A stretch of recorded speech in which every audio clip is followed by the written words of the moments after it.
Hello everyone, my name is Bombshow. You're welcome to my channel. It's a Bombshow Television. Musho my latest musho zviri kupisa zvega zvega. Kana uri munyowani, don't forget to subscribe to our channel. It's a Bombshow Television. Nhasi ndauya negood news. Kana une business raunoita, imborisa mucomment section unowana kuwana nonechi necustomer kana munhu anozvida.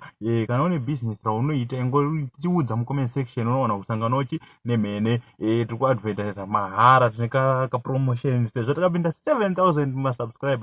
Guys, ndokubigai makapenga. Ndimi munoita tirambe tichiendera kumberi tichaga malatest. So ndisinganyanyi kupedza nguva, kana uri munyowani ndinokuchingamidza nemufaro. Don't forget to subscribe to our channel. Ndisinganyanyi kupedza nguva, let's get into today's story, and don't forget to advertise your business with us. Number munozowana padescription yechannel kana kuti ndichadzisa mucomment section.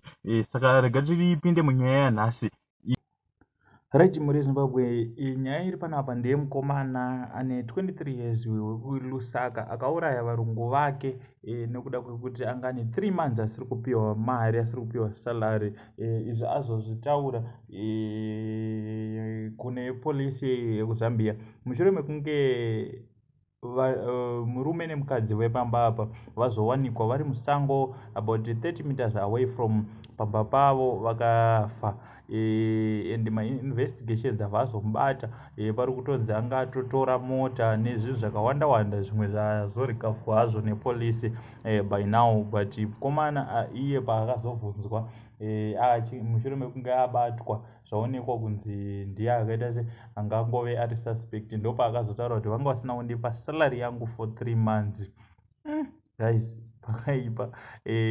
Mukomana munhu ane 23 years orayira vanhu salary for 3 months, pane pakaipa. Ivo vanoshandirwawo vacho imimi itai muchibhadhira vanhu mari dzavo, but kwete kuzoti iwo mushandi wacho uzosvika pakuda kuita pfungwa dzekuvauraya and right now wakuenda kujeri. Saka wawanei?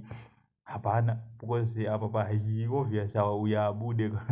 Saka pakaipa. The voice is now in the comment section. Agone here mukomana, akagona here decision yaakaita, kana kuti hapana aifanira kunge achiita sei. Tell us in the comment section, because pamwe pane mumwe munhu ari kuona this video ari in the same situation. Thank you.